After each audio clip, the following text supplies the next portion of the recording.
everyone with your questions here. I'm pulling them up as we go along. Really excited to connect. All right, Dennis writes in, I had a chiropractor say that combination of protein and sugar is more harmful than sugar alone. Why is that? I'm not sure if that's the case. Sugar and protein is more harmful.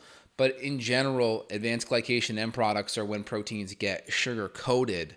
Again, you get proteins in your body, so the more carbohydrate you eat, the more glycation occurs, meaning essentially creme brulee on the protein, right? Imagine you have a protein and you take a blowtorch to it, and it's covered in sugar, i.e. like in creme brulee, it browns. That forms advanced glycation end products. Therefore, you get peripheral neuropathies, neuropathy, nephropathy, all these opathies, which basically mean inflammation and breakdown of that tissue. So the more you coat it with sugar, the more carbohydrate in your body, the more glycation happens. Whether or not it's more with protein, hard to say, but in general, excess carbohydrate and the more refined that carbohydrate is definitely not the best. What can I use to supplement cognitive ability on top of a good diet and sleep schedule? When I'm studying 14 hours a day, B vitamins, etc. Great question. Hold on one second. I would say off the bat, the best thing you can do is good diet, good sleep. Yeah, all that foundational stuff, B vitamins. Adaptogens are going to be excellent, especially if you're stressed. Modulating cortisol is helpful, so adaptogens are going to be great. Ashwagandha, rhodiola, ginseng, PQQ is excellent. You can play around with smart drugs like piracetam, 800 milligrams potentially could be helpful. Outside of that, you can do anything that's going to be acetylcholine based. So you can do pure acetylcholine, you can do huperzine, you can do alpha GPC, you can do citrulline. All these things are really, really excellent. Does coffee have any beneficial properties for the gut? Well, I know it can be a little bit irritating if people's guts are a mess already. Now, regarding beneficial properties, a lot of alkaloids, a lot of good antioxidants in there. As long as you aren't sensitive and you can handle the caffeine, I think coffee really is in the category of a superfood. Any interesting medical studies you recently read that you want to share? The other one that just came out the other day on meat, that was really interesting, where they showed red meat having, very little, basically revisiting a lot of the negative studies looking at red meat. And we've talked about that here. Part of it is number one, most of the studies, I'd say almost all the studies are observational, meaning it's someone filling out a survey and saying, yeah, I eat red meat 3 times a week. And then we look at their health history and we say, oh, these people aren't that healthy, or they have risk or disease factors here, and they eat red meat. Therefore, the red meat has to be part of that correlation. But observational studies aren't the best because we can't, drive a lot of information about what kind of red meat. Was it grass-fed organic red meat? Was it meat from McDonald's? Were you consuming a whole bunch of carbohydrate and junk food with it? We don't get the quality. We don't get what other types of carbohydrates are consumed with it. And we don't get what other great things you're doing in your diet and lifestyle already. So that's, I think, really important because there's a lot of misnomers in and around red meat. I think red meat is phenomenal. Question here on Facebook.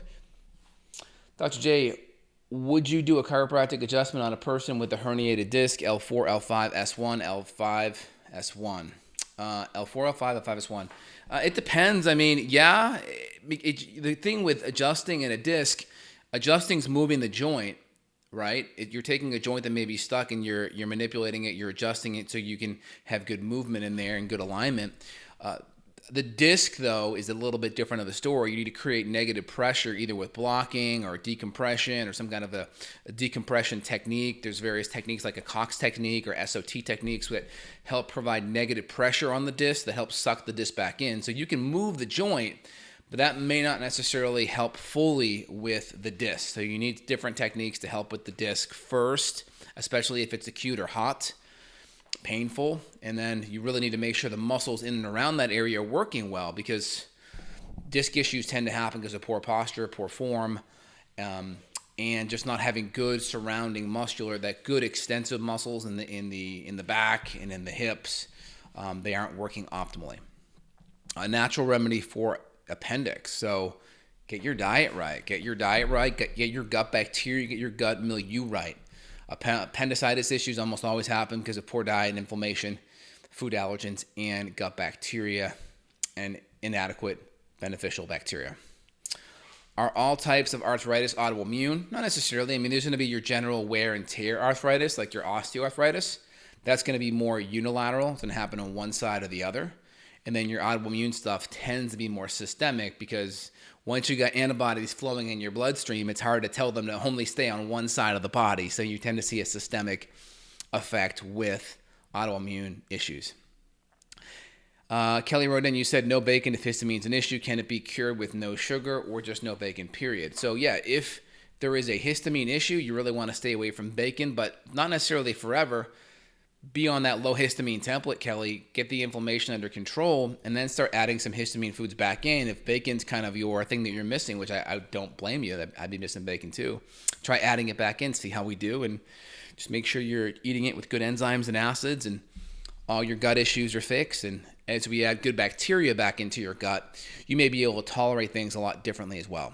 So that's really important to think of. Anything that can be used to help restless leg syndrome. Well, yeah, get the inflammation under control. There could be infections, inflammation. Dopamine's a big connection with restless leg. Dopamine's a big one. Also want to look at minerals like magnesium and potassium and your sodium and chloride, making sure minerals are good so your nerves are firing good. Looking at dopamine, that's really good. And restless leg does have an autoimmune component, so make sure all the autoimmune things are dialed in, right? Gut permeability, gut infections, and good digestion. Yep, I would start there. Great questions. All right, any other questions, y'all? Let me know what is on your mind. Also, I did a couple of videos the last couple of days. Hope y'all liked it. Any questions about the videos too, let me know, or any feedback on future content to come would also be welcome.